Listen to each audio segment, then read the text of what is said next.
सिवा बचपन से ही रफ्तार से बातें किया करता था। उसकी रफ्तार देख लोग दंग रह जाते थे। उसके पिता शराबी थे, इसीलिए वो पेपर बेचकर घर चलाता था। जब उसके पिता का देहांत हो गया तो घर की जिम्मेदारी पूरी तरह से उस पे आ गया। फिर एक दिन उसके चाचा ने कहा, तुम रफ्तार के बादशाह हो, एक एम्बुलेंस ले लो, अच्छी कमाई हो जाएगा। चाचा की बात मानकर सिवा एक गुंडे से पैसे उधार लेकर एम्बुलेंस खरीद लिया। लेकिन वो जब भी किसी मरीज को अस्पताल लेकर जाता वो रास्ते में ही मर जाता, जिससे सभी उसे पनौती कहते थे। अगले दिन एक गुंडे के बॉस को किसी ने चाकू मार दिया था। वह उसे अस्पताल लेकर गया, लेकिन डॉक्टर ने कहा आपने आने में देर कर दी, जिससे गुस्साए बदमाश उसे मारने उसके पीछे पड़ गए। शिवा ने बड़ी मुश्किल से थाने घुसकर अपना जान बचाया। वो घर जाकर अपनी माँ पे गुस्सा करने लगा और अपनी फूटी किस्मत को कोसने लगा। उसकी माँ बेटे की तकलीफ से बहुत आहत हुई और भगवान से रोकर उस पर कृपा करने की प्रार्थना करने लगी। उधर शिवा एम्बुलेंस लेकर काम से जा रहा था, तभी एक भैंस उसकी गाड़ी से टकरा गया। जब उसकी आंख खुली तो खुद को अस्पताल में पाया। जब वो अस्पताल से बाहर आया तो उसने देखा उसे लोगों के सर पे 1 मीटर दिखाई देने लगा, जिसमें उनकी आयु दिख रही थी। माँ के आंसुओं ने यमराज भगवान को हिला के रख दिया। भगवान ने वरदान स्वरूप शिवा को ऐसी शक्ति दी जिससे वह लोगों की आयु देख सकता था। फिर भी शिवा को अपनी शक्ति पे भरोसा नहीं था। उसने अपनी शक्ति आजमाने के लिए एक आदमी को देखा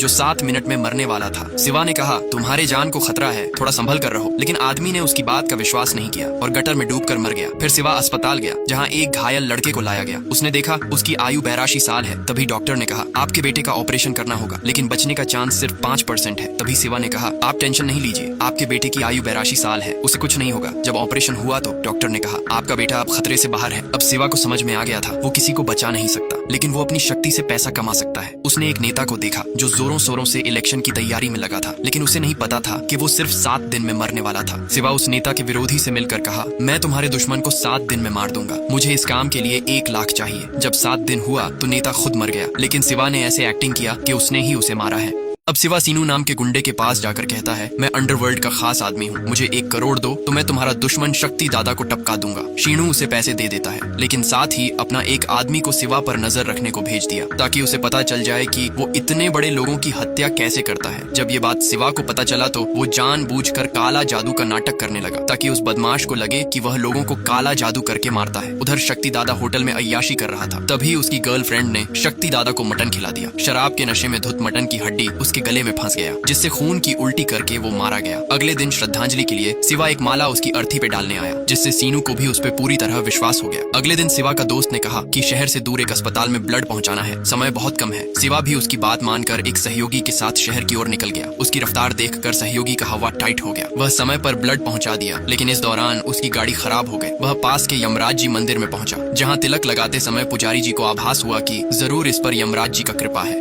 जब शिवा अपनी मंगेतर के साथ सब्जी मंडी गया तो उसने देखा कई सारे बच्चे के साथ उनकी टीचर भी अगले दिन मरने वाले थे। वो सोच में पड़ गया, आखिर इतने सारे लोग एक साथ कैसे मर सकते हैं। जब उसने बच्चे से पूछा, आप लोग कल कहीं जा रहे हो क्या, तो उनकी टीचर ने बताया, कल ये बच्चे MLA की रैली के नृत्य कार्यक्रम में भाग लेने जाएंगे। उसने तुरंत रैली के स्थान का मुआयना किया, लेकिन उसे वहाँ कुछ भी ऐसा नहीं दिखा जिससे इतनी बड़ी घटना घट सके। फिर वो रैली रद्द करवाने के लिए पुलिस के पास गया और कहा, कल की रैली में बहुत बड़ी दुर्घटना होने वाली है। लेकिन सबूत न होने की वजह से पुलिस ने उसे विरोधी पार्टी की साजिश समझकर भगा दिया। फिर शिवा को एक आइडिया आया। उसने इंस्पेक्टर को कॉल करके कहा कि कल मैं MLA की रैली में बॉम्ब ब्लास्ट करने वाला हूँ। ये बात आग की तरह पूरा पुलिस डिपार्टमेंट में फैल गया। तभी कमिश्नर ने MLA को कॉल करके बताया कि आपकी रैली में ब्लास्ट होने वाला है, इसीलिए रैली को रद्द करना ही पड़ेगा। ये खबर सुनकर MLA परेशान हो गया। दरअसल कल की रैली में MLA खुद बॉम्ब ब्लास्ट करवाने वाला था ताकि विरोधी पार्टी को बदनाम करके जनता का सहानुभूति से इलेक्शन जीता जा सके।